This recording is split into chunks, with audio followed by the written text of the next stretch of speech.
If I unmute the mic, it normally helps. You can hear me now. Hey, chat. How you all doing?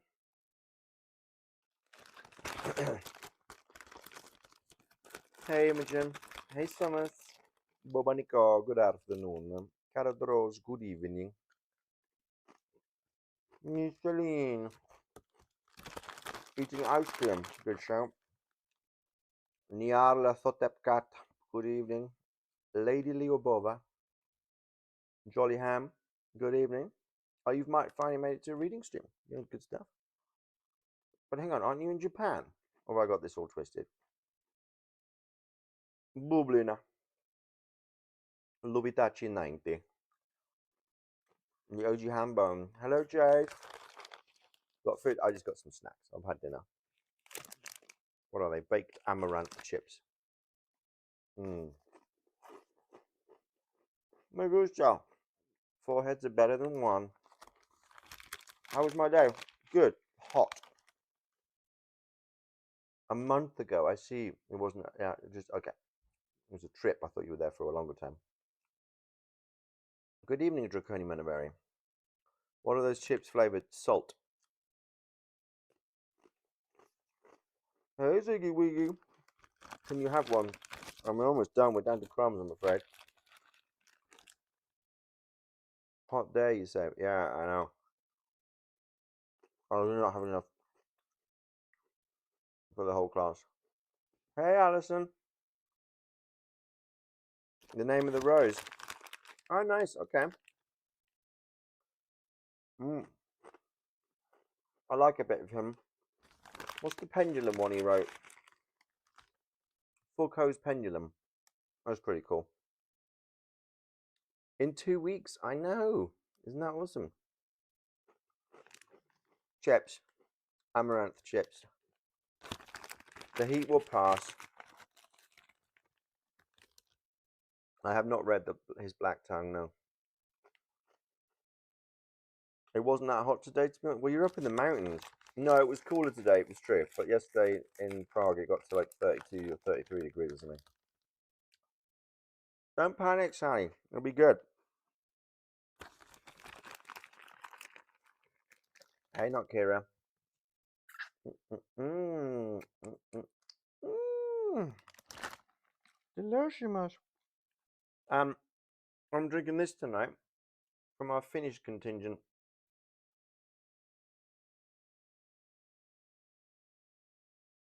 Gin and grapefruit. I am still doing tours in Kutnahora.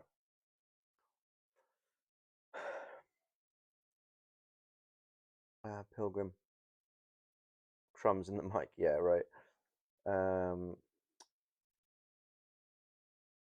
It looks refreshing. Beer maxing today. What was about it? Yes, Invictus 4. I do. Very British of me. I love gin and juice, by the way. So I'm interested to see what this is like. Oh, smells good.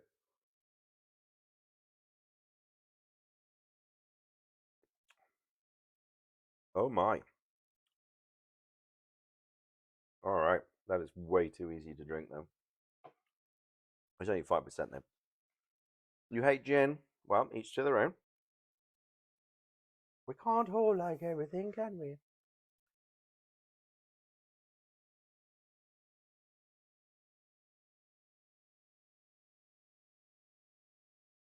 Which chips did you get? Drunk stream, I doubt it. I'm just having the one.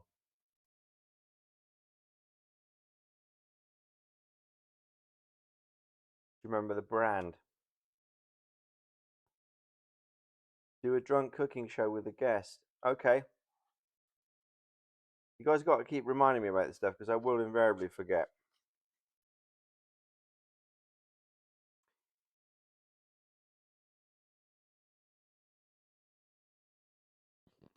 Bet what? What are we betting on? Back at it.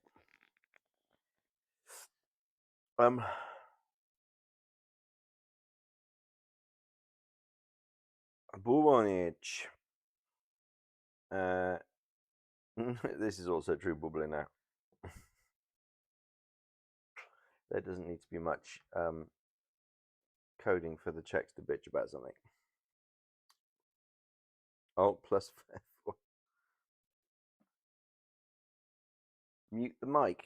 No, I'm not doing that. What? Muting the mic? What? What's going? You guys are funny. You guys are funny. No, I know the mic is fine, so I don't know what the Alt F4 is about. Would you like to explain, Prickly Triangle? Um,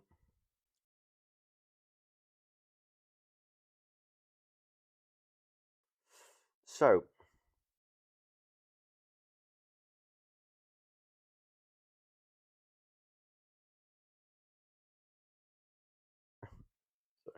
my friend sending me silly messages. Logan fell for a very old joke on stream and turned off his computer. What do you mean? What did you do? Jade got Logan with that earlier, but that's just oh, is such a Oh, hang on. No, but that's just F4 just turns off the mic, doesn't it? My mic's a little low at times. Okay, well, I'll turn it up because I had it turned down for Mark Cram yesterday. How's that? Is that better?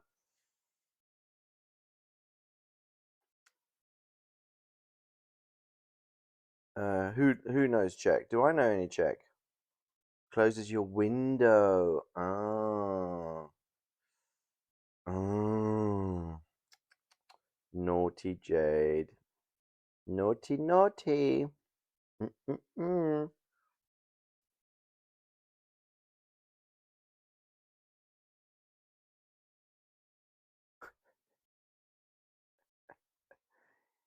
This will be written down in the book of grudges and remembered for all time.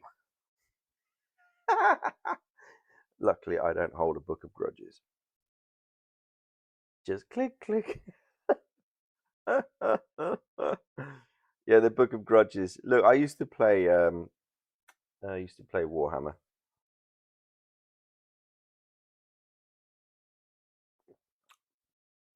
Hey, I'm not. I'm just joking, Jade. All right. So tonight, dears, we're reading The Speckled Band. Hello, not bad.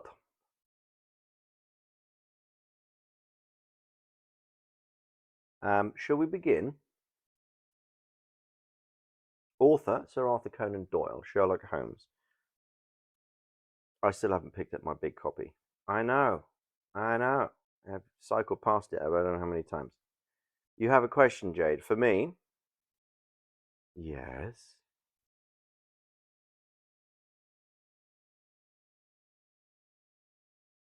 Do I like vinegar? Salt and vinegar?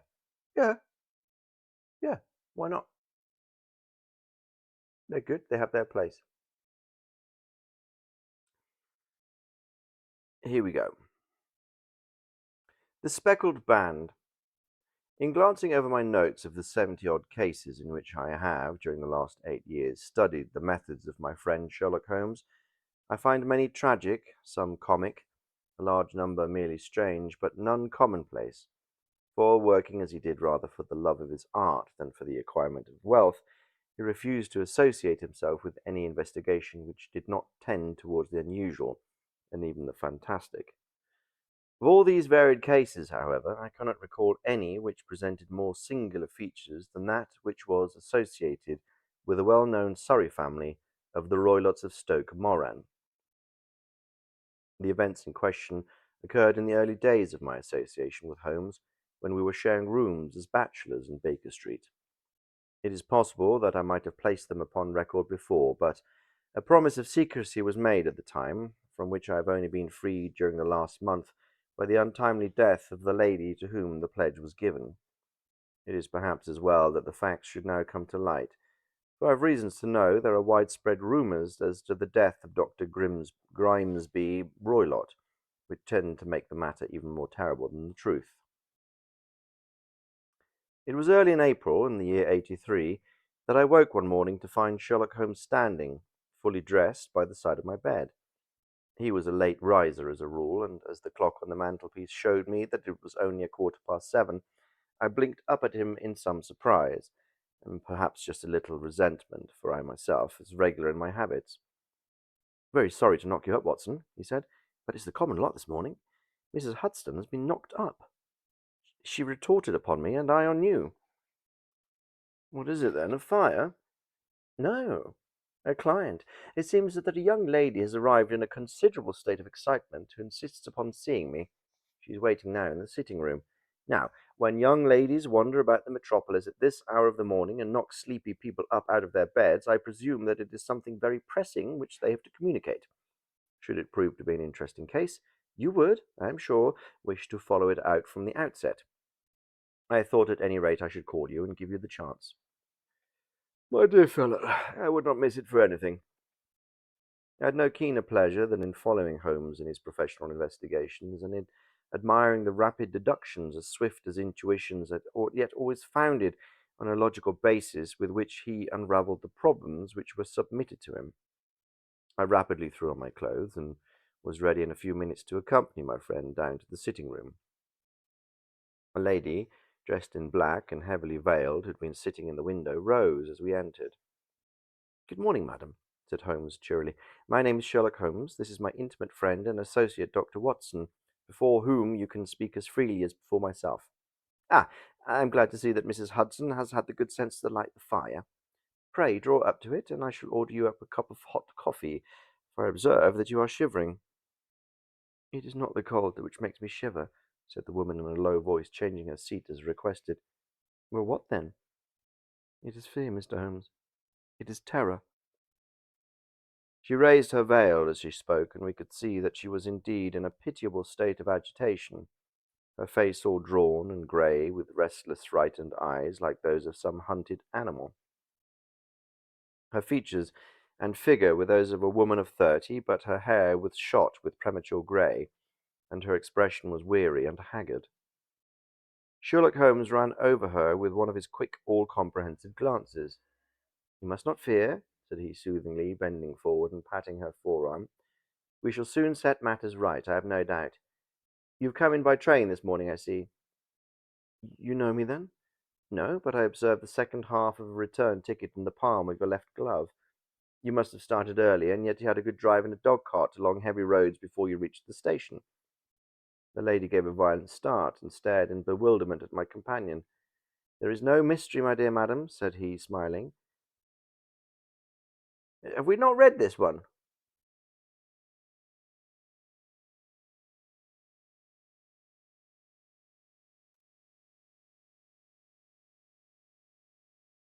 "Oh, for God's sake, why didn't anybody stop me before?"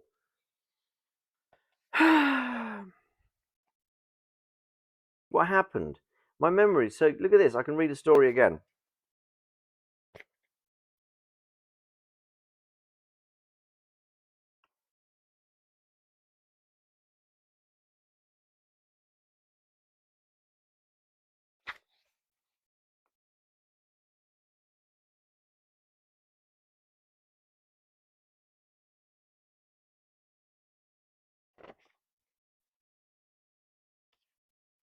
Thanks, Omen M50.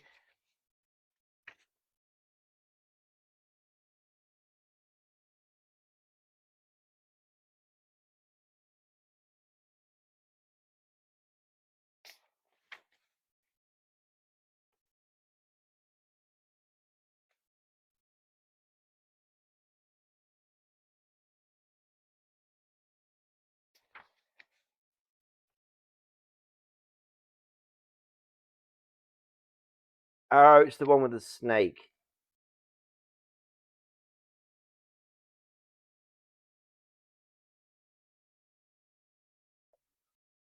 The baboon father, yeah. And the baboon. All right. Okay, the engineer's thumb. All right, Fine. I'm not keeping up with chat for it, quite frankly, so you can do what you like.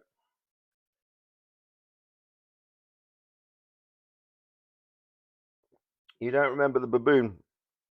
Okay, let's go.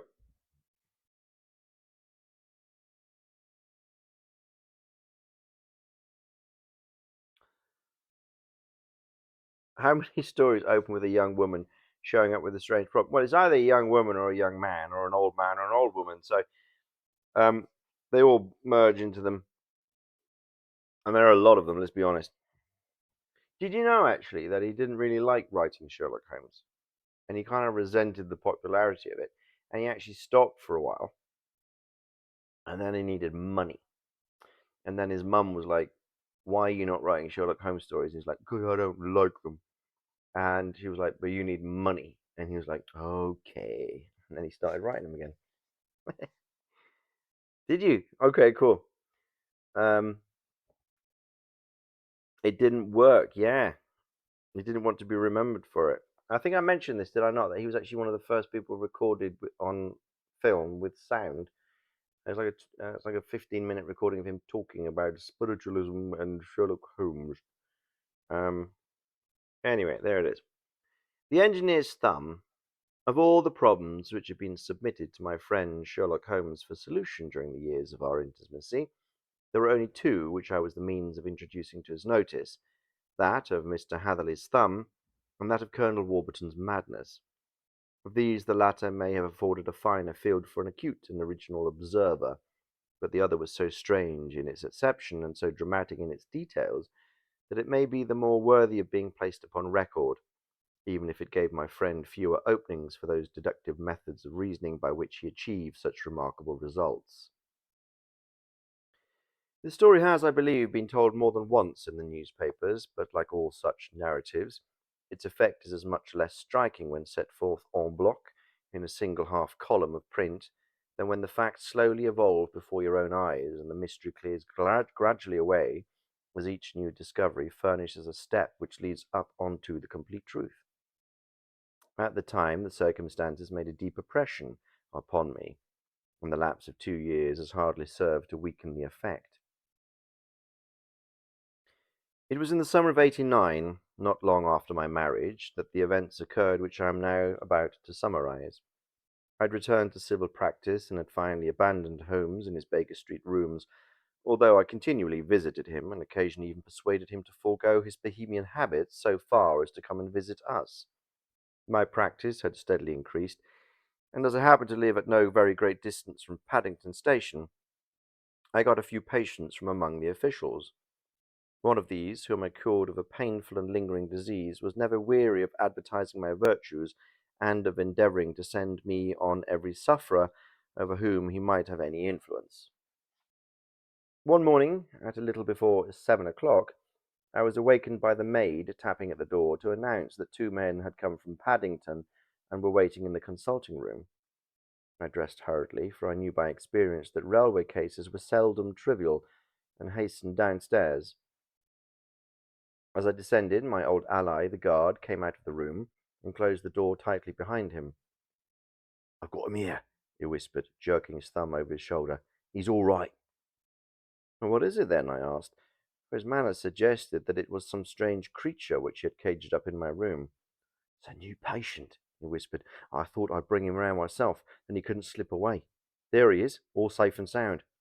I must go now, doctor. I've my duties just the same as you."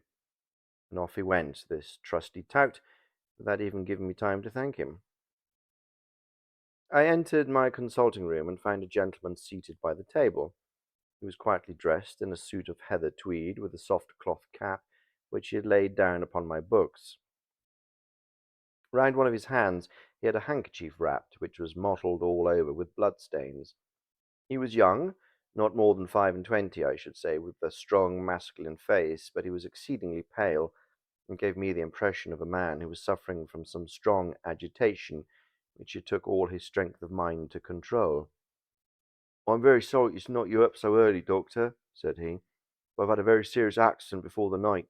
I came in by train this morning, and on inquiring at Paddington as to where I might find a doctor, a worthy fellow very kindly escorted me. I gave the maid a card, but I see that she has left it upon the side table. I took it up and glanced at it. Mr. Victor Hatherley, hydraulic engineer, 16A Victoria Street, third floor. That was the name, style, and abode of my morning visitor. I regret that I've kept you waiting, said I, sitting down in my library chair. You are fresh from a night journey, I understand, which is in itself a monotonous occupation. Oh, my night could not be called monotonous, said he, and laughed. He laughed very heartily in a high ringing note, leaning back in his chair and shaking his sides. All my medical instincts rose up against the laugh. Stop it, I cried. Pull yourself together. I poured some water from a carafe. It was useless, however. He was off in one of those hysterical outbursts which come upon a strong nature when some crisis is over and gone. Presently he came to himself once more, very weary and blushing hotly. I've been making a fool of myself, he gasped. Not at all. Drink this. I dashed some brandy into the water, and the colour began to come back to his bloodless cheeks. That's better, he said. And now, doctor, perhaps you would kindly attend to my thumb, or rather to the place where my thumb used to be. He unwound the handkerchief and held out his hand. It gave even my hardened nerves a shudder to look at it. There were 4 protruding fingers and a horrid, red, spongy surface where the thumb should have been, had been hacked or torn out from the roots. Good heavens, I cried. This is a terrible injury. It must have bled considerably. Yes, it did. I fainted when it was done, and I think that I must have been senseless for a long time. When I came to, I found that it was still bleeding, so I tied one end of my handkerchief very tightly around the wrist and braced it up with a twig. Excellent. You should have been a surgeon. It was a question of hydraulics, you see, and came within my own province. This has been done, I said, examining the wound, by a very heavy and sharp instrument. A thing like a cleaver, said he. An accident, I presume? By no means. What, a murderous attack? Very murderous indeed. You horrify me. I sponged the wound, cleaned it, dressed it, and finally covered it with cotton wadding and carbonalized bandages. He lay back without wincing, though he bit his lip from time to time. How is that? I asked when I had finished. Capital. Between your brandy and your bandage, I feel a new man. I was very weak, but I had a good deal to go through. Perhaps you'd better not speak of the matter. It is evidently trying to your nerves. Oh, no, not now. I should have to tell my tale to the police, but between ourselves, if it were not for the convincing evidence of this wound of mine, I should be surprised if they believed my statement, for it is a very extraordinary one. I've not much in the way of proof, much to back it up. And even if they believe me, the clues which I can give them are so vague that it is a question whether justice will be done. Ha! cried I. If it is anything in the nature of a problem which you desire to see solved, I should strongly recommend you come to my friend, Mr. Sherlock Holmes, before you go to the official police. Oh, I've heard of that fellow, answered my visitor, and I should be very glad if he would take the matter up, though of course I must use the official police as well. Would you give me an introduction to him? I'll do better. I'll take you round to him myself. I should be immensely obliged to you. We'll call a cab and go together. We shall be just in time to have a little breakfast with him. Do you feel equal to it? Yes. I shall not feel easy until I've told my story. And then my servant will call a cab, and I shall be with you in an instant. I rushed upstairs, explained the matter shortly to my wife, and in 5 minutes was inside a hansom, driving with my new acquaintance to Baker Street. Sherlock Holmes was, as I expected, lounging about his sitting room in his dressing gown, reading the agony column of the Times and smoking his before-breakfast pipe, which was composed of all the plugs and dottles left from his smokes of the day before, all carefully dried and collected on the corner of the mantelpiece. He received us in his quietly genial fashion, ordered fresh rashers and eggs, and joined us in a hearty meal. When it was concluded, he settled our new acquaintance upon the sofa, placed a pillow beneath his head, and laid a glass of brandy and water within his reach. It is easy to see that your experience has been no common one, Mr. Hatherley, said he. Pray lie down there and make yourself absolutely at home. Tell us what you can, but stop when you are tired and keep up your strength with a little stimulant. Thank you, said my patient. I have felt another man since the doctor bandaged me, and I think that your breakfast has completed the cure. I shall take up as little of your valuable time as possible, so I start at once upon my peculiar circumstances and experiences. Holmes sat in his big armchair with the weary, heavy-lidded expression which veiled his keen and eager nature, while I sat opposite to him and we listened in silence to the strange story which our visitor detailed to us. "You must know," said he, "that I am an orphan and a bachelor residing alone in lodgings in London. My profession, I'm an hydraulic engineer, and I've had considerable experience in my work during the 7 years that I was apprenticed to Venner and Matheson, the well-known firm of Greenwich. 2 years ago, having served my time and having also come into a fair sum of money through my poor father's death, I determined to start in business for myself, and took professional chambers in Victoria Street. I suppose that everyone finds his first independent start in business a dreary experience. To me, it has been exceptionally so. During 2 years, I've had 3 consultations and 1 small job, and that is absolutely all that my profession has brought me. My gross takings amount to £27.10. Every day, from 9 in the morning until 4 in the afternoon, I waited in my little den until at last my heart began to sink, and I came to believe that I should never have any practice at all. Yesterday, however, just as I was thinking of leaving the office, my clerk entered to say there was a gentleman waiting who wished to see me upon business. He brought a card up too, with the name of Colonel Lysander Stark engraved upon it. Close at his heels came the Colonel himself, a man rather over the middle size, but of an exceeding thinness. I do not think that I have ever seen a man so thin. His whole face was sharpened away into nose and chin, and the skin of his cheeks was drawn quite tense over his outstanding bones. Yet this emaciation seemed to be his natural habit and due to no disease, for his eye was bright, his step brisk, and his bearing assured. He was plainly but neatly dressed, and his age, I should judge, would be nearer 40 than 30. "Mr. Hatherley," he said, with something of a German accent, "you have been recommended to me, Mr. Hatherley, as being the man who is not only proficient in his profession, but is also discreet and capable of preserving a secret." I bowed, feeling as flattered as any young man would be at such an address. "May I ask who it was who gave me such a good character?" I asked. "Well, perhaps it is better that I should not tell you just at this moment. I have it from the same source that you are both an orphan and a bachelor, and are residing alone in London." "That is quite correct," I answered. "But you will excuse me if I say that I cannot see how this all bears upon my professional qualifications. I understand that it was on a professional matter that you wished to speak to me." "Undoubtedly so, but you will find that all I say is really to the point. I have a professional commission for you, but absolute secrecy is quite essential. Absolute secrecy, you understand. And of course, we may expect that from a man who is alone than from one who lives in the bosom of his family." "Well, if I promise to keep a secret," said I, "you may absolutely depend upon my doing so." He looked very hard at me as I spoke, and it seemed to me that I've never seen so suspicious and questioning an eye. "You do promise, then?" he said at last. "Yes, I promise. Absolute and complete silence before, during, and after. No reference to the matter at all, either in word or writing." "I have already given you my word." "Very good." He suddenly sprang up, and darting like a lightning across the room, he flung open the door. The passage outside was empty. "That's all right," said he, coming back. "I know that clerks are sometimes curious as to their master's affairs. Now we can talk in safety." He drew up his chair very close to mine and began to stare at me again with the same questioning and thoughtful look. A feeling of repulsion and something akin to fear had begun to rise within me at the strange antics of this fleshless man. Even my dread of losing a client could not restrain me from showing my impatience. "I beg that you will state your business, sir," said I. "My time is of value." Heaven forgive me for that last sentence, but the words came to my lips. "How would 50 guineas for a night's work suit you?" he asked.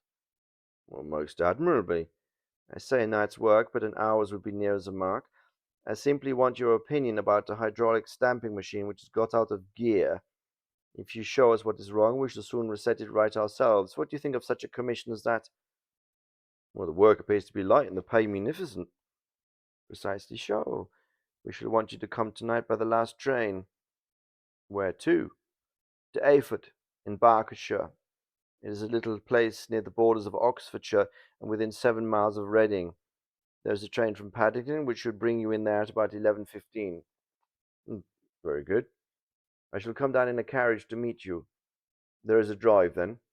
Yes, our little place is quite out in the country. It is a good 7 miles from Ayford Station. Well, then we can hardly get there before midnight. Suppose there would be no chance of a train back. I should be compelled to stop the night. Yes, we could easily give you a shakedown. Well, that is very awkward. Could I not come at some more convenient hour? We have judged it best that you should come late. It is to recompense you for your any inconvenience that we are paying you, a young and unknown man, a fee which would buy an opinion from the very heads of your profession. Still, of course, if you would like to draw out of the business, there is plenty of time to do so. I thought of 50 guineas and how very useful they would be to me. Not at all, I said. I should be very happy to accommodate myself to your wishes. I should like, however, to understand a little more clearly what it is that you wish me to do. Quite so. It is very natural that the pledge of secrecy which we have exacted from you should have aroused your curiosity. I have no wish to commit you to anything without your having it all laid before you. I suppose that we are absolutely safe from eavesdroppers? Entirely. Then the matter stands thus. You are probably aware that Fuller's Earth is a valuable product and that it is only found in one or two places in England? I've heard so. Some little time ago I bought a very small place, within 10 miles of Reading.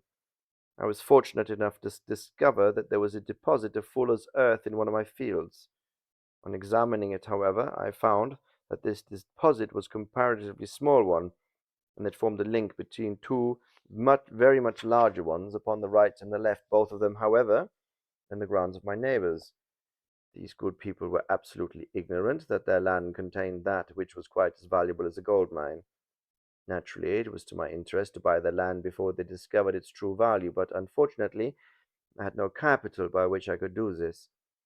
I took a few of my friends into the secret, however, and they suggested that we should quietly and secretly work away our own little deposit, and in this way we should earn the money which would enable us to buy the neighboring fields.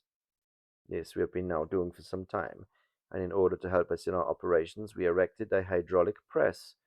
This press, as I have already explained, has got out of order, and we wish your advice upon the subject. We guard our secret very jealously, however. And if it once became known that we had hydraulic engineers coming to our little house, it would very soon rouse inquiry, and then if the facts came out, it would be a goodbye to any chance of getting these fields and carrying out our plans. That is why I've made you a promise that you will not tell a human being that you are going to Ayford tonight. I hope that I make it all plain. Well, I quite follow you, said I. The only point which I could not understand was what use you could make of a hydraulic press in excavating Fuller's Earth, which, as I understand, is dug out like gravel from a pit. Ah, said he carelessly, we have our own process. We compress the earth into bricks so as to remove them without revealing what they are, but that is a mere detail. I have taken you fully into my confidence now, Mr. Hatherley, and I've shown you how I trust you. He rose as he spoke. I shall expect you then at Erfurt at 11:15. I shall certainly be there. And not a word to a soul.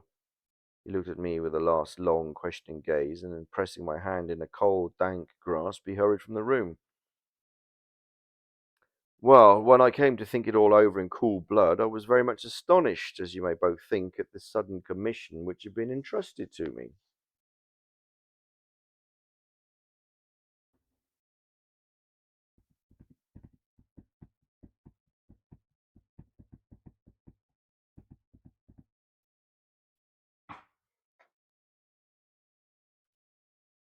Did you lose me for a minute?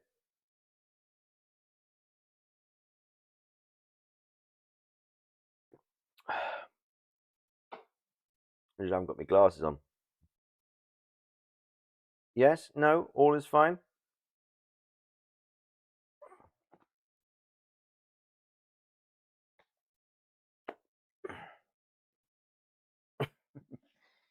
All right.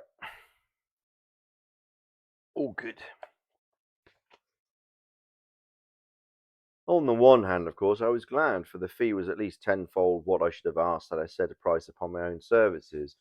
and it was possible that this order might lead to other ones. On the other hand, the face and manner of my patron had made an unpleasant impression upon me, and I could not think that his explanation of the fuller's earth was sufficient to explain the necessity for my coming at midnight and his extreme anxiety lest I should tell anyone of my errand. However, I threw all my fears to the winds, ate a hearty supper, drove to Paddington, and starting off, having obeyed to the letter the injunction as to holding my tongue. At Reading, I had to change not only my carriage but my station. However, I was in time for the last train to Ayford, and I reached the little dim-lit station after 11 o'clock.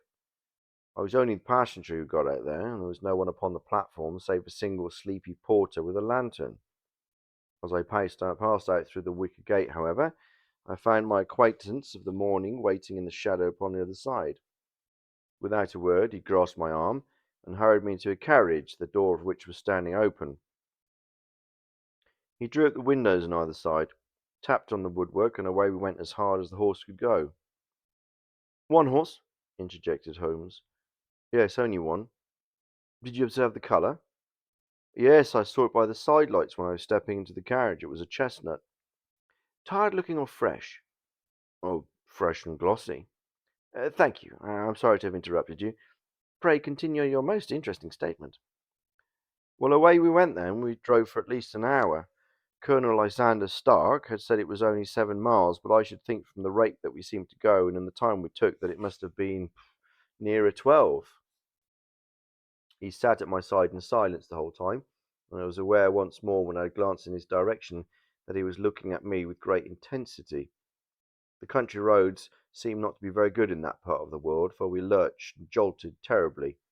I tried to look out of the windows to see something of where we were, but they were made of frosted glass, and I could make out nothing save an occasional blur of a passing light.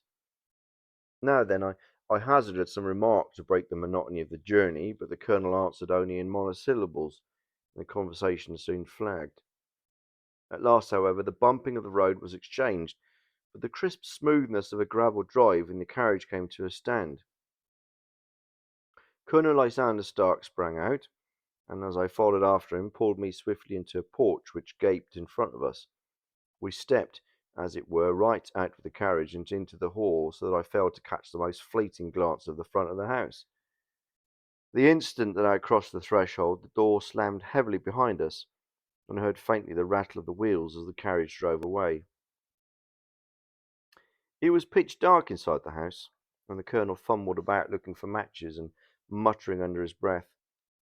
Suddenly a door opened at the other end of the passage, and a long golden bar of light shot out in our direction. It grew broader, and a woman appeared with a lamp in her hand, which she held above her head, pushing her face forward and peering at us. I could see that she was pretty, and from the gloss with which the light shone upon her dark dress, I knew that it was a rich material. She spoke a few words in a foreign tongue in a tone as though asking a question, and when my companion answered in a gruff monosyllable, she gave such a start that the lamp nearly fell from her hand. Colonel Stark went up to her, whispered something in her ear, and then pushing her back into the room from whence she had come, he walked towards me again with the lamp in his hand. "Perhaps you will have the kindness to wait in this room for a few minutes," he said, throwing open another door. It was a quiet little plainly furnished room, with a round table in the centre, on which several German books were scattered. Colonel Stark laid down the lamp on top of the harmonium beside the door. "I shall not keep you waiting for an instant," he said, and vanished into the darkness. I glanced at the books upon the table, and in spite of my ignorance of German, I could see that two of them were treatises on science, the others being volumes of poetry. And then I walked across the window, hoping that I might catch some glimpse of the countryside, but an oak shutter, heavily barred, was folded across it. It was a wonderfully silent house. There was no clock ticking loudly somewhere in the passage, but otherwise everything was deadly still. A vague feeling of uneasiness began to steal over me. Who were these German people, and what were they doing living in this strange, out-of-the-way place? And where was the place? It was 10 miles or so from Ayford, that was all I knew, but whether north, south, east, or west, I had no idea. And for that matter, Reading and possibly other large towns were within that radius, so the place might not be so secluded after all. Yet it was quite certain from the absolute stillness that we were in the country. I paced up and down in the room, humming a tune under my breath to keep my spirits, and feeling that I was thoroughly earning my 50-guinea fee. Suddenly, without any preliminary sound in the midst of the utter stillness, the door of my room swung slowly open. The woman was standing in the aperture, the darkness of the hall behind her, and the yellow light from the lamp beating upon her eager and beautiful face. I could see at a glance that she was sick with fear, and the sight sent a chill to my own heart. She held up one shaking finger to warn me to be silent, and then shouted a few whispered words of broken English at me, her eyes glancing back, like those of a frightened horse, into the gloom behind her. "I would go," she said, trying hard, as it seemed to me, to speak calmly. "I would go. I should not stay here. There is no good for you to do." "But, madam," said "I have not yet done what I came for. I cannot possibly leave until I have seen the machine." "It is not worth your while to wait," she went on. "You can pass through the door. No one hinders." And then, seeing that I smiled and shook my head, she suddenly threw aside her constraint and made a step forward with her hands wrung together. "For the love of heaven," she whispered, "get away from here before it is too late." But I'm somewhat headstrong by nature, and the more ready to engage in an affair when there is some obstacle in the way. I thought of my 50-guinea fee, of my wearisome travel, and of the unpleasant night which seemed to be before me. Was it all going for nothing? Why should I slink away without having carried out my commission and without the payment which was my due? This woman might, for all I knew, be a monomaniac. With a stout bearing, therefore, though her manner had shaken me more than I cared to confess, I still shook my head and declared my intention of remaining where I was.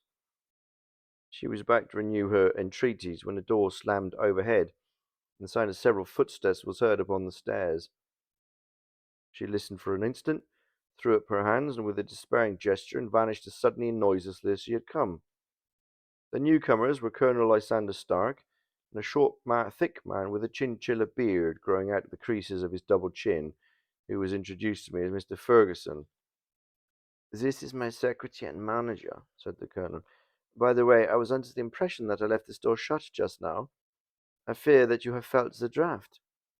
"On the contrary," said "I opened the door myself, because I felt a little room to be a little close." He shot one of his suspicious glances at me. "Perhaps we had better proceed to business, then," said he. "Mr. Ferguson, I will take you up to see the machine." "I'd better put my hat on, I suppose." "Oh, no, it is in the house." "What, do you dig fuller's earth in the house?" "No, no, this is only where we compress it.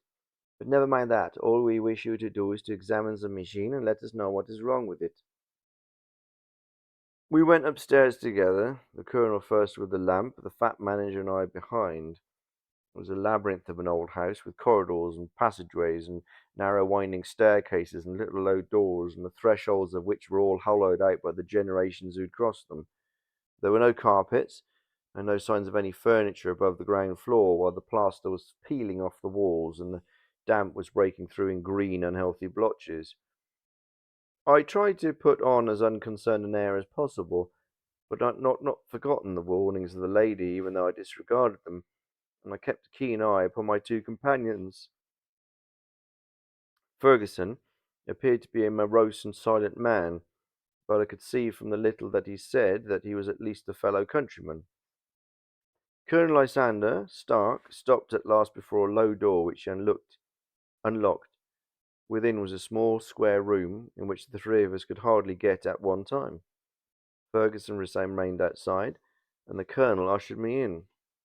"We are now," said he, "actually within the hydraulic press, and it would be a particularly unpleasant thing for us if anyone were to turn it on.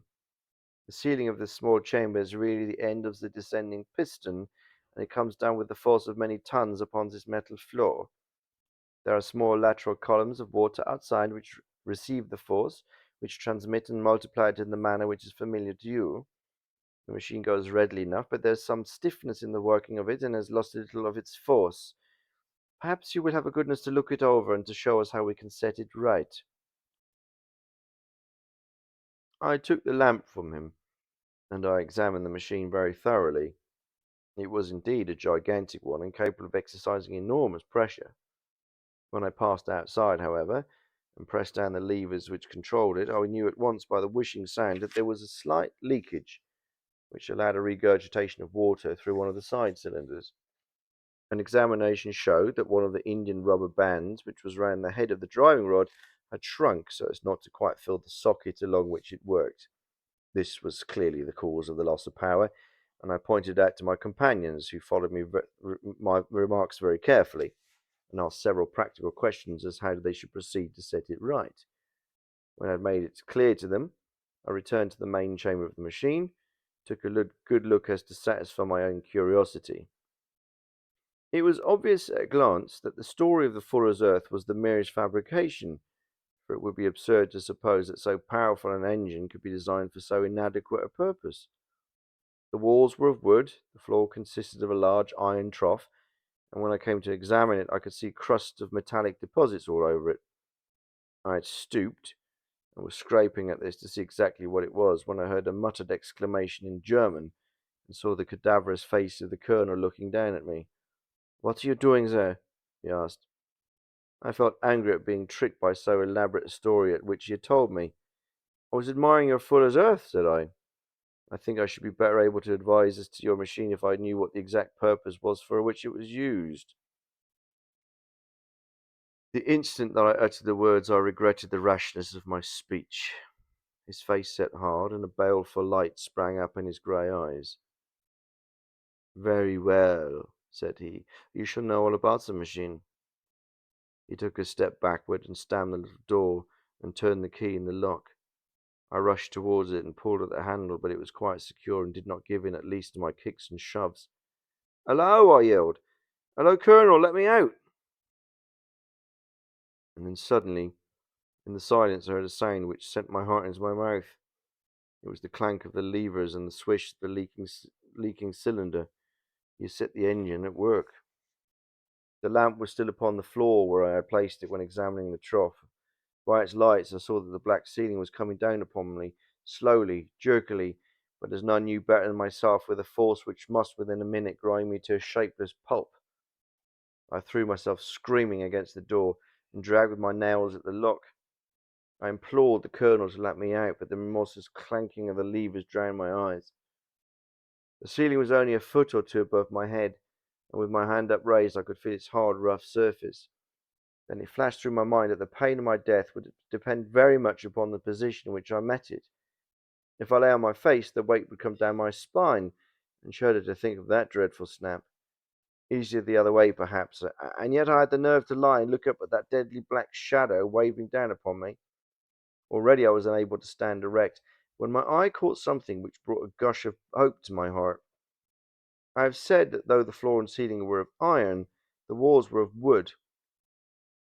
As I gave a last hurried glance around, I saw a thin line of yellow light between two of the boards, which broadened and broadened as a small panel was pushed backwards. For an instant I could hardly believe that there was indeed a door which led away from death. The next I threw myself through, and lay half fainting upon the other side. The panel had closed again behind me, but the crash of the lamp, and a few moments afterwards the clang of the two slabs of metal, told me how narrow had been my escape. I was recalled to myself by a frantic plucking at my wrist, and found myself lying upon the stone floor of a narrow corridor, while a woman bent over me and tugged at me with her left hand while she held a candle in her right. It was the same good friend whose warning I had so foolishly rejected. "Come, come," she cried breathlessly. "They will be here in a moment.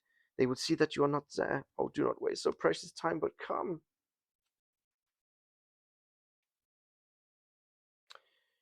This time at least I did not scorn her advice.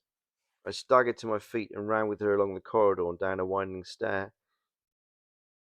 Ooh, you're number one.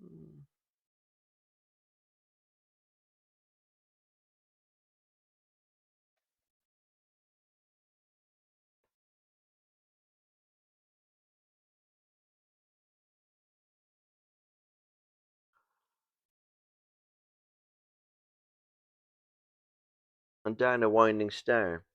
The latter led to another broad passage, and just as we reached it, we heard the sound of running feet and the shouting of two voices, one answering the other.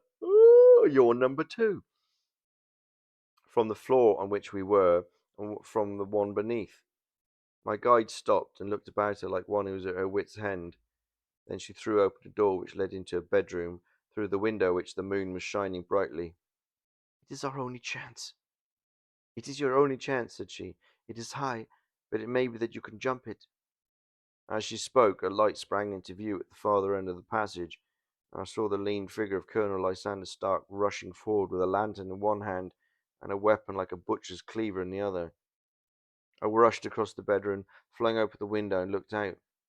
How quiet and sweet and wholesome the garden looked in the moonlight, and he could not be more than 30 feet down. I clambered out upon the sill, but hesitated to jump until I should have heard what passed between my saviour and the ruffian who pursued me. If she were ill used, then at any risks I was determined to go back to her assistance. The thought had hardly flashed through my mind before he was at the door, pushing his way past her, but she threw her arms around him and tried to hold him back. "Fritz, Fritz," she cried in English, "remember your promise after the last time. You said it should not be again. He will be silent, or he will be silent." "You are mad, Elise," he shouted, struggling to break away from her. "You will be the ruin of us. He has seen too much. Let me pass, I say." He dashed her to one side and rushed to the window, cut at me with his heavy weapon. I had let myself go and was hanging with my fingers in the window slot, my hands across the sill when his blow fell. I was conscious of a dull pain, my grip loosened, and I fell into the garden below. I was shaken, but not hurt by the fall, so I picked myself up and rushed off among the bushes as hard as I could run, for I understood that I was far from being out of danger. Suddenly, however, as I ran, a deadly dizziness and sickness came over me. I glanced down at my hand, which was throbbing painfully, and then for the first time saw that my thumb had been cut off, and that the blood was pouring from my wound. I endeavoured to tie my handkerchief around it, but there came a sudden buzzing in my ears, and the next moment I fell in a dead faint among the rose bushes. How long I remained unconscious I cannot tell. It must have been a very long time, for the moon had sunk and a bright morning was breaking when I came to myself. My clothes were all sodden with dew, and my coat sleeve was drenched with blood from my wounded thumb. The smarting of it recalled in an instant all the particulars of my night's adventures, and I sprang to my feet with the feeling that I might have yet to be safe from my pursuers. But to my astonishment, when I came to look round me, neither house nor garden were to be seen. I had been lying in an angle of the hedge close to the high road, and just a little lower down was a long building which proved, upon my approaching it, to be the very station at which I had arrived upon the previous night. Were it not for the ugly wound upon my hand, all that had passed during those dreadful hours might have been an evil dream. Half dazed, I went into the station and asked about the morning train. It would be on to Reading in less than an hour. The same porter was on duty, I found, as had been there when I arrived. I inquired from him whether he had ever heard of Colonel Lysander Stark. The name was strange to him. Had he observed the carriage that night before waiting for me? No, he had not. Was there a police station anywhere near? There was one about 3 miles off. It was too far for me to go, weak and ill as I was. I determined to wait until I got back to town before telling my stories to the police. It was a little past 6 when I arrived, so I went first to have my wound dressed, and then the doctor was kind enough to bring me along here. I put the case into your hands and should do exactly what you advise. 4 yawns.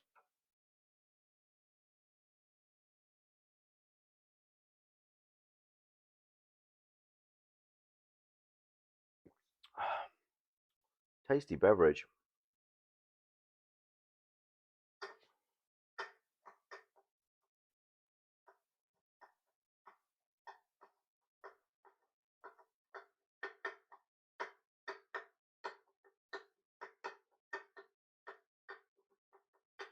Well, isn't this just Crimson Peak, but with Watson being the protagonist? I look ready for bed. Yeah, I know, but this lighting doesn't help. But I still have work to do, so such is the nature of the game. Got a few more pages here, folks. We'll bang through this and we'll see how we go, eh? Ready for bed, dog. We both sat in silence for some little time after listening to this extraordinary narrative. Then Sherlock Holmes pulled down from the shelf one of the ponderous commonplace books in which he placed his cuttings. "Here's an advertisement which will interest you," said he. "It appeared in all the papers about a year ago. Listen to this. Lost on the 9th instant, Mr. Jeremiah Hayling, aged 26, a hydraulic engineer, left his lodgings at 10 o'clock in the night and has not been heard of since. Was dressed in, etc., etc. Ha! That represents the last time that the Colonel needed to have his machine overhauled, I fancied." "Good heavens!" cried my patients. "Then that explains what the girl said." "Undoubtedly. It is quite clear that the Colonel was a cool and desperate man who was absolutely determined that nothing should stand in the way of this little game, like those out-and-out pirates who will leave no survivor from a captured ship. Well, every moment now is precious, so if you feel equal to it, we shall go down to Scotland Yard at once as a preliminary to starting for Eyford." Some 3 hours or so afterwards, we were all in the train together, bound from Reading to the little Berkshire village. There were Sherlock Holmes, the hydraulic engineer, Inspector Bradstreet of Scotland Yard, a plain clothes man, and myself. Bradstreet had spread out an ordnance map of the county out upon the seat, and was busy with his compasses drawing a circle with Eyford for its centre. "There you are," he said. "That circle is drawn at a radius of 10 miles from the village. The place we want must be somewhere near that line. You said 10 miles, I think, sir?" "Well, it was a good hour's drive." "And you think that they brought you back all the way there when you were unconscious?" "Must have been so. I was a little confused memory, too, having been lifted and conveyed there." "What I cannot understand," said I, "is why they should have spared you when they found you lying fainting in the garden. Perhaps the villain was softened by the woman's entreaties." "I hardly think that likely. I never saw a more inexorable face in my life." "Oh, we shall soon clear that up," said Bradstreet. "Well, I've drawn my circle, only I wish I knew at which point upon its in that folk that we're in search of are to be found." "I think I could lay my finger on it," said Holmes quietly. "Oh, really now," said the inspector. "You formed your opinion? Come now, we shall see who agrees with you. I say south, for the country is more deserted there." "And I say east," said my patient. "I'm for the west," remarked the plainclothes man. "There's several quiet little villages up there." "And I'm for the north," said I, "because there are no hills there, and our friend says that he did not notice the carriage go up any." "Come," said the inspector, laughing, "it's a very pretty diversity of opinion. We've boxed the compass among us. Who'd you give your casting vote to?" "You're all wrong." "We can't all be." "Oh, yes, you can. This is my point." He placed his finger on the centre of the circle. "This is where we shall find them." "But the 12-mile drive," gasped Hatherley. "6 out and 6 back. Nothing simpler. You say yourself that the horse was fresh and glossy when you got in. How could it be that if it had gone 12 miles over heavy roads?" "Indeed, it is a very likely ruse enough," observed Bradstreet thoughtfully. "Of course, there can be no doubt as to the nature of this gang." "None at all," said Holmes. "They are coiners on a large scale, and have used the machine to form the amalgam which has taken the place of silver." "We have shown for some time that a clever gang was at work," said the inspector. "They've been turning out half-crowns by the thousand. We even traced them as far as Reading, but we could get no further, for they had covered their traces in a way that showed me that they were very old hands. But now, thanks to this lucky chance, I think that we've got them right enough." But the inspector was mistaken, for those criminals were not destined to fall into the hands of justice. As we rolled into Eyford station, we saw a huge, gigantic column of smoke which streamed up from behind a small clump of trees in the neighbourhood, and hung like an immense ostrich feather over the landscape. "The house is on fire?" asked Bradstreet as the train steamed off again on its own way. "Oh, yes, sir," said the station master. "When did it break out?" "I hear that it was during the night, but it has got worse, and the whole place is in a blaze." "Whose house is it?" "Dr. Besher's." "Tell me," broke in the engineer, "is Dr. Besher a German, very thin, with a long, sharp nose?" The station master laughed heartily. I know, sir. Dr. Bersher is an Englishman, and there's not a man in the parish who's a better lined waistcoat. But he's a gentleman staying with him, a patient, as I understand, who is a foreigner, and he looks as if a good Berkshire beef would do him no harm. The station master had not finished his speech before we were all hastening in the direction of the fire. The road topped a low hill, and there was a great widespread whitewashed building in front of us, spouting fire at every chink and window, while in the garden in front 3 fire engines were vainly striving to keep the flames under. "That's it!" cried Hatherley in intense excitement. "There's the gravel drive, and there are those rose bushes where I lay. The second window is the one that I jumped from." "Well, at least," said Holmes, "you've had your revenge upon them. There can be no question that it was your oil lamp which, when it was crushed in the press, set fire to the wooden walls, though no doubt they were too excited in the chase after you to observe it at that time. Now, keep your eyes open in this crowd for your friends of last night, though I very much feared they were a good 100 miles off by now." And Holmes's fears came to be realized, for from that day to this no word has ever been heard either of the beautiful woman, the sinister German, or the morose Englishman. Early that morning a peasant had met a cart, containing several people and some very bulky boxes driving rapidly in the direction of Reading. But there all traces of the fugitives disappeared, and even Holmes's ingenuity failed to discover the least clue to their whereabouts. The firemen had been much perturbed at the strange arrangements which they found within, and still more so by discovering a newly severed human thumb upon a window sill of the second floor.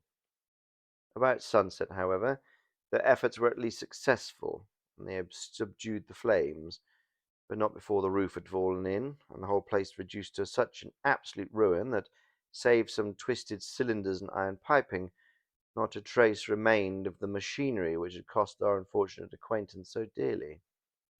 Large masses of nickel and of tin were discovered stored in an outhouse, but no coins were to be found, which may have explained the presence of those bulky boxes which have been already referred to. How our hydraulic engineer had been conveyed from the garden to the spot where he recovered his senses might have remained forever a mystery, were it not for the soft mould which was told us a very plain tale. He had evidently been carried down by 2 persons, one of whom had remarkably small feet, and the other unusually large ones. On the whole, it was most probable that the silent Englishman, being less bold or less murderous than his companion, had assisted the woman to bear the unconscious man out of the way of danger. "Well," said our engineer ruefully as he took our seats to return to London, "it's been a very pretty business for me. I've lost my thumb, and I've lost 50 guinea fee, and what have I gained?" "Experience," said Holmes laughingly. "Indirectly, it may be of value, you know. You've only to put it into words to gain the reputation of being excellent company for the remainder of your existence."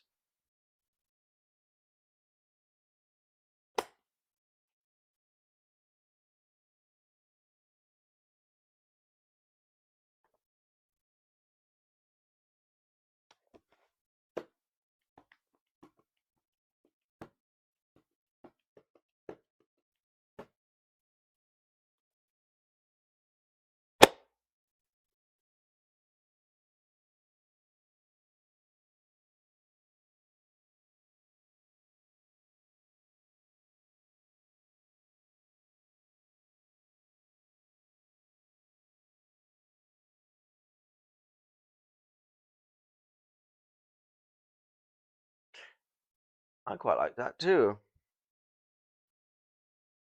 How do you come up with these tales, you think? Conan Doyle. I mean, they're funny old things, aren't they?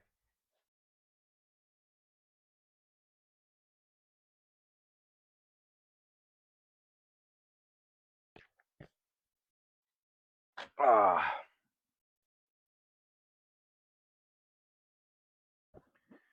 time for bed.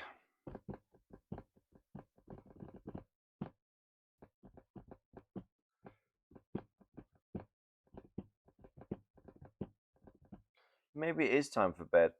Um, Thank you, Mr. Fact, for the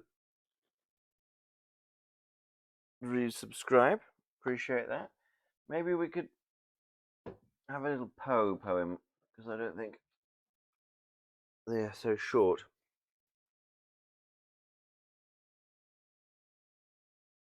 Conan Doyle was shredded, but it's possible. I mean, he did work on a sailing vessel and all that.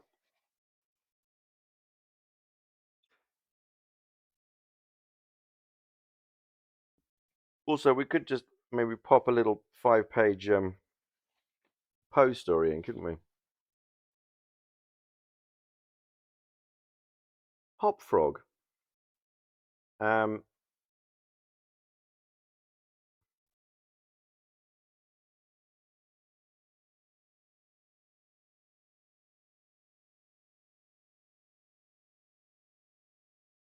um, let's read. I don't think we've read Hop Frog, have we?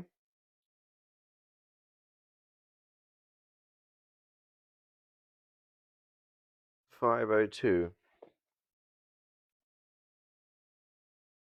Never bet the devil you had.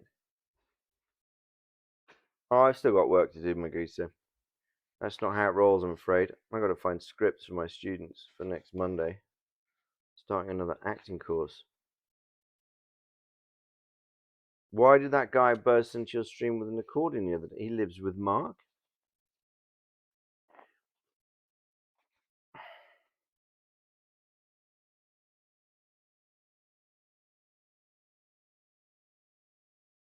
I think we read this one. Did we? It's about a king and his 7 advisors who are all jokers.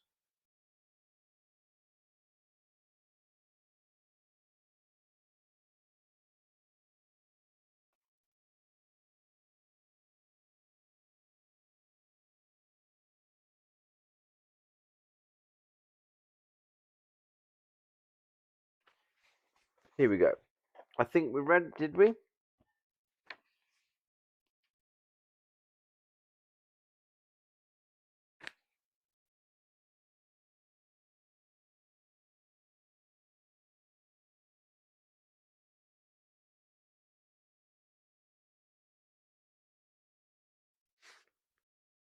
I'm not so sure, you know. There's orangutans in this one as well.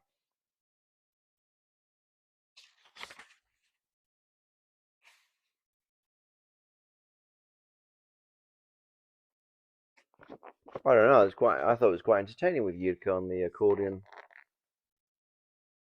Logan and his, excuse me, excuse me. Maybe if you go across the Atlantic, it might be more accurate.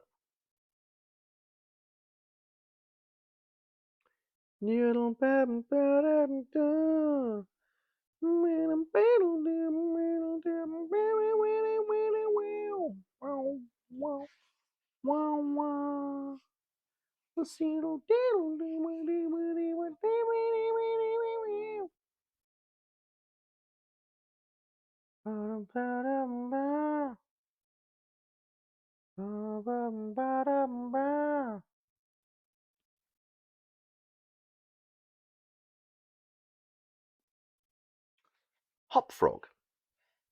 I never knew anyone so keenly alive to a joke as the king was. He seemed to live only for joking, to tell a good story of the joke kind, and to tell it well was the surest road to his favour.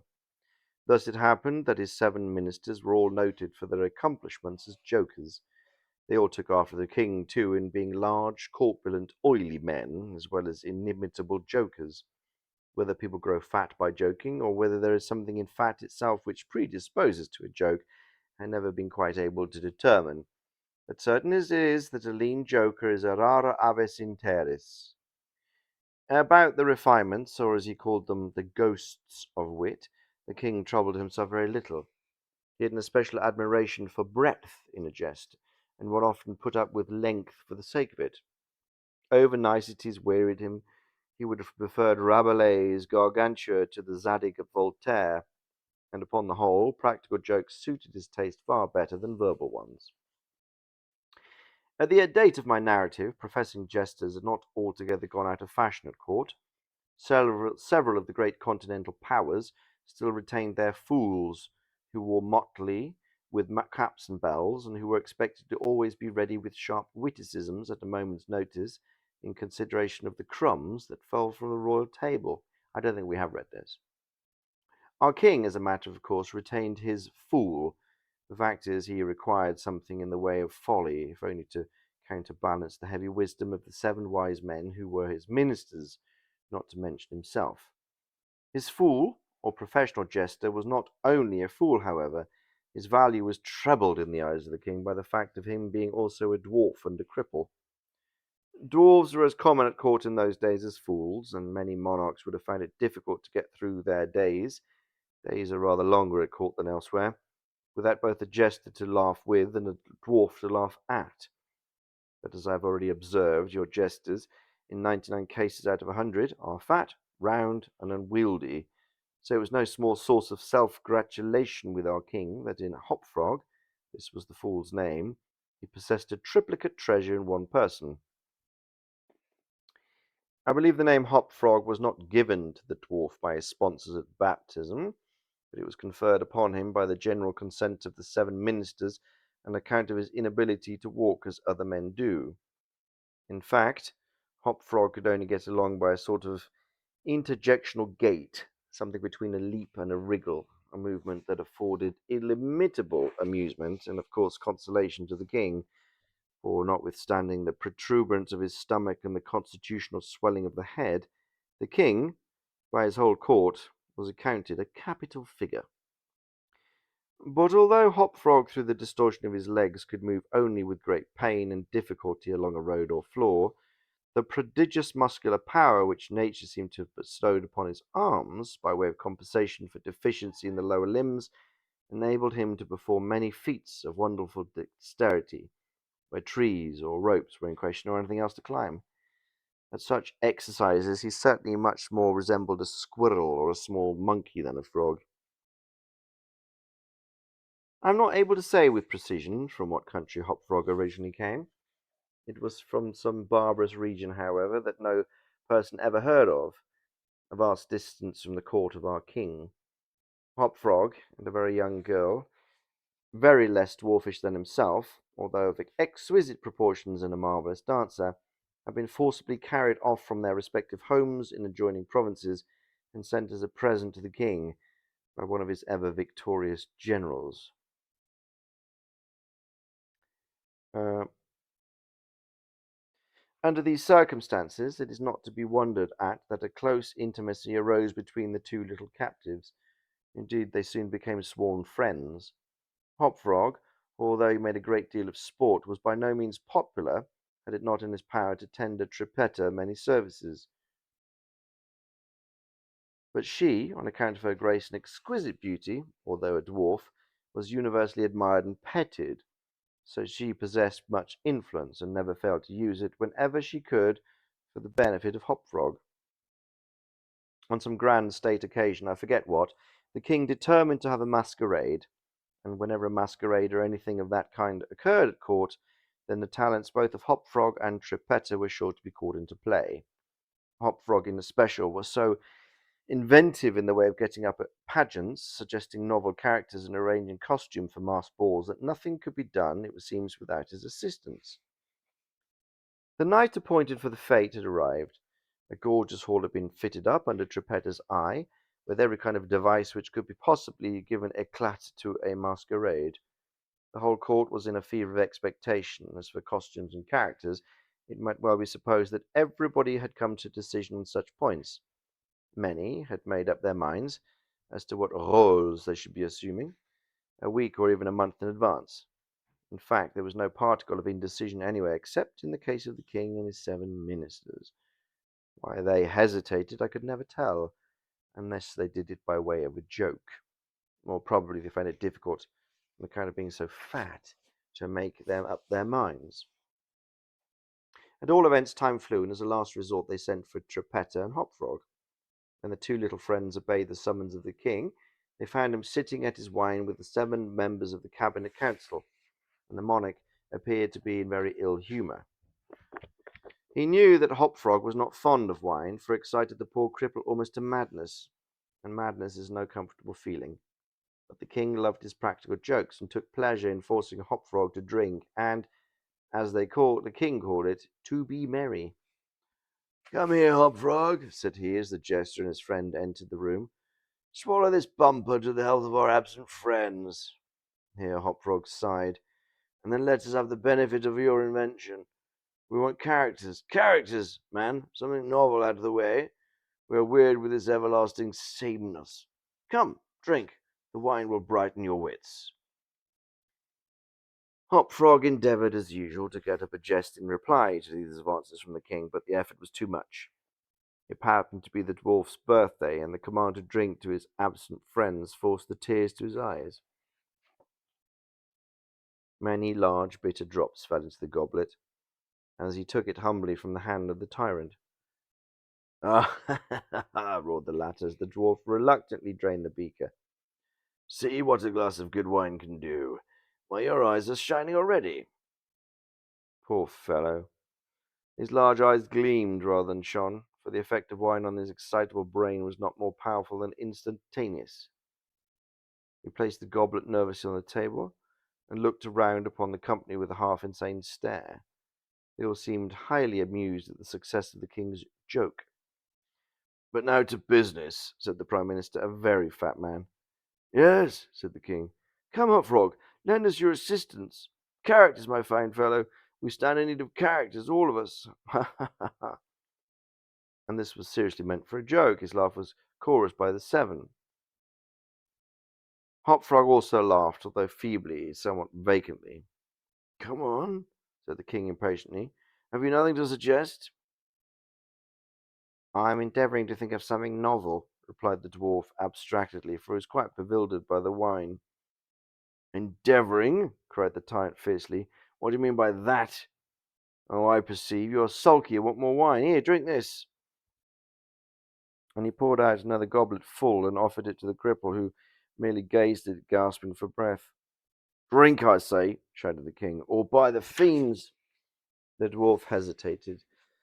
The king drew purple with rage. The courtiers smirked. Geppetto, pale as a corpse, advanced to the monarch's seat, and falling on her knees before him, implored him to spare her friend. The tyrant regarded her for some moment in evident wonder at her comingly to express his audacity. He seemed quite at a loss what to say, or how most becoming to express his indignation. At last, without uttering a syllable, he pushed her violently from him and threw the contents of the brimming goblet in her face. The poor girl got up as fast as she could, and, not even daring to sigh, resumed her position at the foot of the table. There was a dead silence for about half a minute, during which the falling of a leaf or of a feather might have been heard.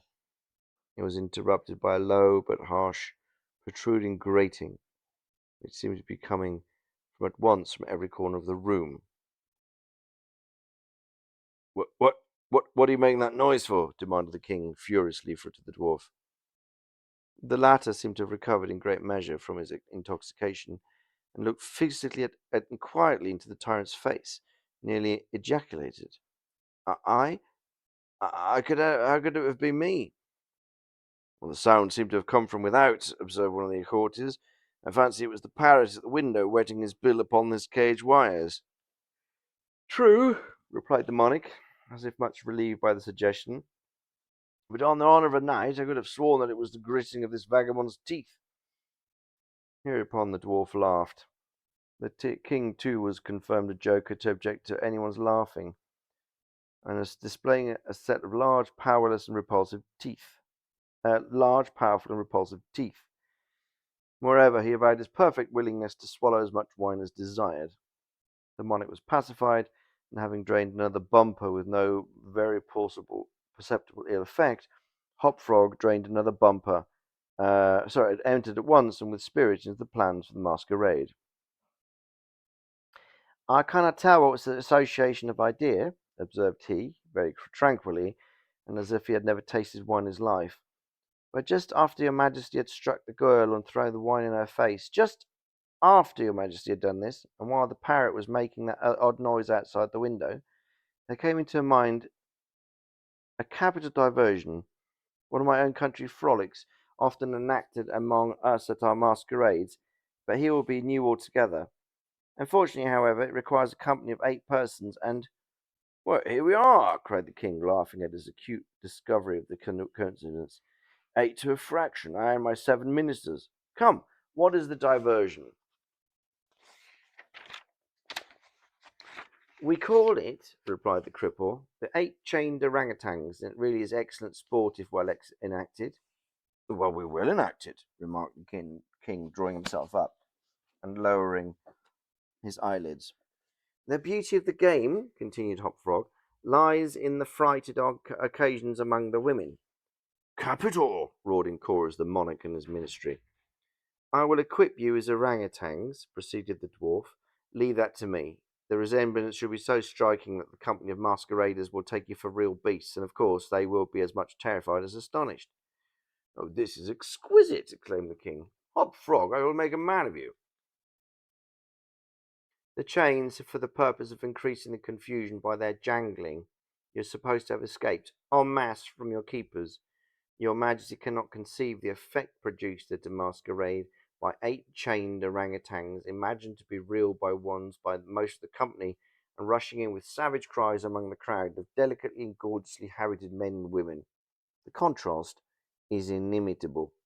It must be, said the king, and the council rose hurriedly, as it was growing late, to put in execution the scheme of Hop Frog. His mode of equipping the party's orangutans was very simple, but effective enough for his purpose. The animals in question had, at that epoch of my story, very rarely been seen in any part of the civilized world, and as the imitations made by the dwarf were sufficiently beast-like and more sufficiently hideous, their truthfulness to nature was thus thought to be secured. The king and his ministers were first encased in fitting stockinette shirts and drawers. They were then saturated with tar.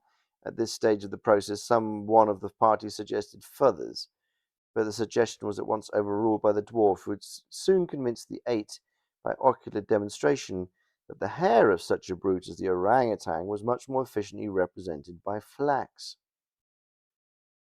A thick coating of the latter was accordingly plastered upon the coating of tar. A long chain was now procured. First, it passed about the waist of the king and tied, then about another party and also tied, and then about all successively in the same manner. When this chaining arrangement was complete, and the poor party stood as far apart from each other as possible, they formed a circle, and to make all things appear natural, Hop Frog passed the residue of the chain in 2 diameters at right angles across the circle, after the fashion adopted at the present day of those who had captured chimpanzees or other large apes in Borneo. The ground saloon in which the masquerade was to take place was a circular room, very lofty, and receiving the light of the sun only through a single window at the top. At night, the season for which the apartment was especially designed, it was illuminated principally by a large chandelier, depending by a chain from the centre of the skylight, and lowered or elevated by means of a counterbalance as usual, but, in order not to look unsightly, this latter passed outside the cupola and over the roof. The arrangements of the room had been left to Trippetta's superintendence, but in some particulars, it seems, she had been guided by the calmer judgment of her friend the dwarf. At his suggestion it was that, on this occasion, the chandelier was removed. Its waxen drippings, which in the weather so warm it was quite impossible to prevent, would have been seriously detrimentally to the rich dresses of the guests, who, on account of the crowded state of the baboon, could not all be expected to keep from out the centre, that is to say, from under the chandelier. Additional sconces were set in various parts of the hall, out of the way, and a flambeau, emitting sweet odour, was placed in the right hand of the caryatides that stood against the wall, some 50 or 60 altogether. The 8 orangutans, taking Hop Frog's advice, waited patiently until midnight, when the room was thoroughly filled with masqueraders before making their appearance. No sooner had the clock ceased striking, however, than they rushed, or rather rolled in altogether. The impediments of their chains caused most of the party to fall and all to stumble as they entered. The excitement among the masqueraders was prodigious. It filled the heart of the king with glee, as had been anticipated, and not a few of the guests who supposed the ferocious-looking creature to be the beasts of some kind in reality, if not precisely orangutans. Many of the women swooned with the fright, and had not the king taken the precaution to exclude all weapons from the saloon, his party might have been expiated their frolic in their blood. As it was, a general rush was made for the doors, but the king had ordered them to be locked immediately upon his entrance, and at the dwarf's suggestion the keys had been deposited with him. While the tumult was at its height, and each masquerader attentive only to his own safety, for in fact there was much real danger from the pressure of the excited crowd, the chain by which the chandelier ordinarily hung, which had been drawn up to its removal, might have been seen very gradually to descend until its hooked extremity came within 3 feet of the floor. Soon after this, the king and his 7 friends, having reeled about the hall in all directions, found themselves at length in its centre, and of course in immediate contact with the chain. While they were thus situated, the dwarf, who had followed noiselessly at their heels, inciting them to keep up the commotion, took hold of their own chain at the intersection of the two portions which crossed the circle diametrically and at right angles. Here, with the rapidity of thought, he inserted the hook from it with which the chandelier had been wont to depend. In an instant, by some unseen agency, the chandelier was drawn up so far upward as to take the hook out of each, and as an inevitable consequence to drag the orangutans together in close connection and face to face. The masqueraders by this time had recovered, in some measure, from their alarm, and began to regard the whole matter as a well-contrived pleasantry, set up a loud shout of laughter at predicament of the apes. "Leave them to me!" now screamed Hop Frog, his shrill voice making itself heard finally above all the din. "Leave them to me. Fancy I know them. I fancy I know them. If I can only get a good look at them, I can soon tell who they are." Here, scrambling over the heads of the crowd, he managed to get to the wall, when seizing a flambeau from one of the caryatides, he returned as he went to the centre of the room, leapt with the agility of a monkey upon the king's head, and thence clambered a few feet up the chain, holding down the torch to examine the group of orangutans, and still screaming, "I shall soon find out who they are." Now, while the whole assembly, the apes included, were convulsed with laughter, the jester suddenly uttered a shrill whistle when the chain flew violently up for about 30 feet, dragging with it the dismayed and struggling orangutans, leaving them suspended in mid-air between the skylight and the floor. Hop Frog, clinging to the chain as it rose, still maintained his relative position in respect to the 8 maskers, and still, as if nothing were the matter, continued to thrust his torch down towards them as though endeavouring to discover who they were. So thoroughly astonished was the whole company at this ascent that a dead silence of about a minute's duration ensued. It was broken by just such a low, harsh, grating sound as had before attracted the attention of the king and his councillors when the former threw the wine in the face of Trippetta. But on the present occasion there could be no question as to whence the sound issued. It is clear that it came from the fang-like teeth of the dwarf, who ground them and gnashed them as he foamed at the mouth, and glared with an expression of maniacal rage into the upturned countenance of the king and his 7 companions. "Ha ha!" said at length the infuriated jester. "Aha! I begin to see who these people are now." And here, pretending to scrutinize the king more closely, he held the flambeau to the flaxen coat which enveloped him, and which instantly burst into a sheet of vivid flame. In less than half a minute, the whole 8 orangutans were blazing fiercely, among the shrieks of the multitude who gazed at them from below, horror-stricken, and without the power to render them the slightest assistance. At length, The flames, suddenly increasing in virulence, forced the jester to climb higher up the chain to be out of their reach. And as he made this movement, the crowd sank again. For a brief silence, uh, instant into silence, the dwarf seized this opportunity and once more spoke. I now see distinctly, he said, what manner of people these maskers are. They are a great king and his 7 privy councillors, a king who does not scruple to strike a defenceless girl, and his 7 councillors who abet him in his outrage.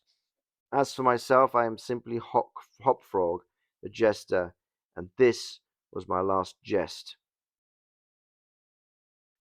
Owing to the high combustibility of both the flax and the tar to which it adhered, the dwarf had barely made an end of this brief speech before the work of vengeance was complete. The 8 corpses swung in their chains, a fetid, blackened, hideous, and undistinguishable mass. The cripple hurled his torch at them, clambered leisurely to the ceiling, and disappeared through the skylight. It is supposed that Trippetta, stationed on the roof of the saloon, had been the accomplice of their friend in this fiery revenge, and that uh, together they effected their escape to their own country, but neither was ever seen again.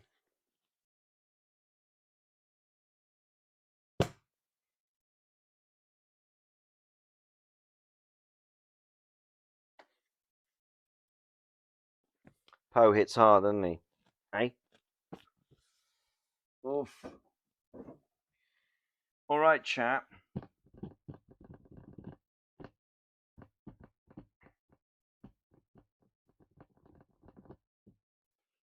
Well, chap, it's time to say good night, I think. So tomorrow morning, for those of you who can, you may want to join me and Logan for CK3 Ziggler Run, and yeah. Oh dear.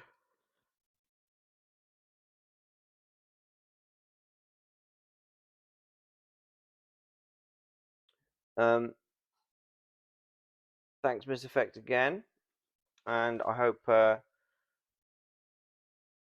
work too hard. Well, sometimes one has to, doesn't one? Sometimes one just has to.